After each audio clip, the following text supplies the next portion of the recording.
When his phone rang, Lu Jinian's car was about to enter the highway. Due to the rain, the streets had few cars that were going at high speeds. Lu Jinian had no intention of slowing down when he heard his phone ring.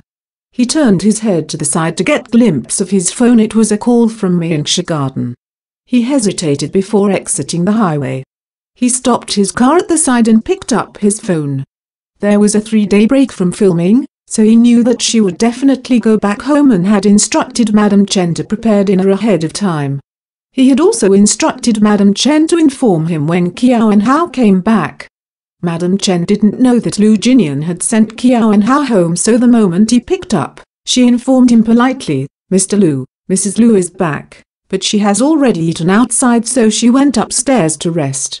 Lu Jinian acknowledged her with a light millimeters, but just when he was about to hang up, he suddenly remembered that Qiao and Hao's hair and clothes were slightly damp from standing by the roadside while waiting for a taxi.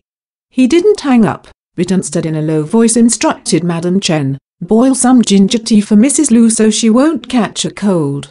But Mrs. Lu said she wanted to rest. Ginger tea can be made in a few minutes. If she is asleep, just wake her up and make her drink it before she sleeps. Without waiting for Madam Chen to reply, he continued, "Remember to adjust the room temperature later. I don't want Mrs. Lu to catch a cold." "I understand, Mr. Lu."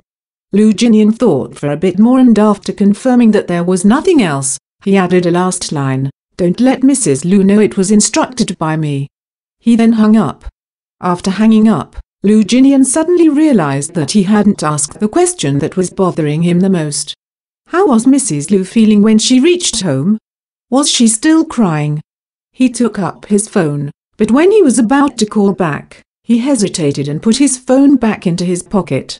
He sat in the driver's seat, his hand casually stroking the steering wheel as images of Qiao and Hao's tear-streaked face filled his mind.